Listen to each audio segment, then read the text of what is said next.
लोकशाहीचा बुलंद आवाज, रिपब्लिकन वार्ता महाराष्ट्र. रोहिले बुद्रुक ग्रामपंचायतीचा मनमानी कारभार. रमाई आवास योजनेत लाभार्थ्यांमध्ये भेदभावाचा आरोप. जागा न दिल्याने घरकुल लाभार्थ्यांचा संताप. 23 फेब्रुवारीपासून बेमुदत आमरण उपोषणाचा इशारा. नांदगाव तालुक्यातील रोहिले बुद्रुक येथील ग्रामपंचायत प्रशासनाच्या कारभारावर प्रश्नचिन्ह उपस्थित होत असून रमाई आवास योजनेतील घरकुल लाभार्थ्यांमध्ये भेदभाव केल्याचा आरोप ग्रामस्थांकडून करण्यात येत आहे.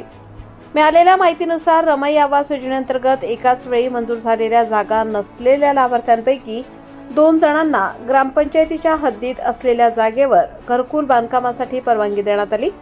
संबंधित लाभार्थ्यांच्या नावावर लेंटर लेव्हलपर्यंतची बिलेही काढण्यात आल्याचे सांगितले जाते.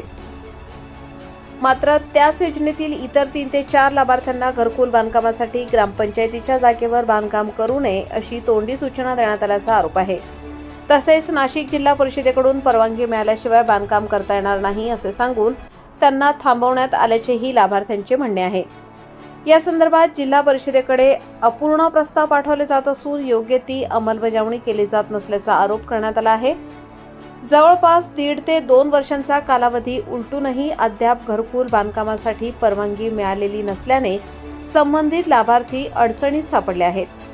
ग्रामपंचायत अधिकारी व पदाधिकारी हेतुपुरस्सरपणे राजकीय कारणांमुळे काही लाभार्थ्यांना जागा देऊन बिले काढत आहेत, तर इतरांना जागा नाकारत असल्याचा गंभीर आरोप करण्यात येत आहे. त्यामुळे सर्व लाभार्थ्यांना समान न्याय मिळावा, घरकुल बांधकामासाठी तात्काळ जागा उपलब्ध करून द्यावी व संबंधित अधिकाऱ्यांवर कायदेशीर कारवाई करावी अशी मागणी करण्यात आली आहे.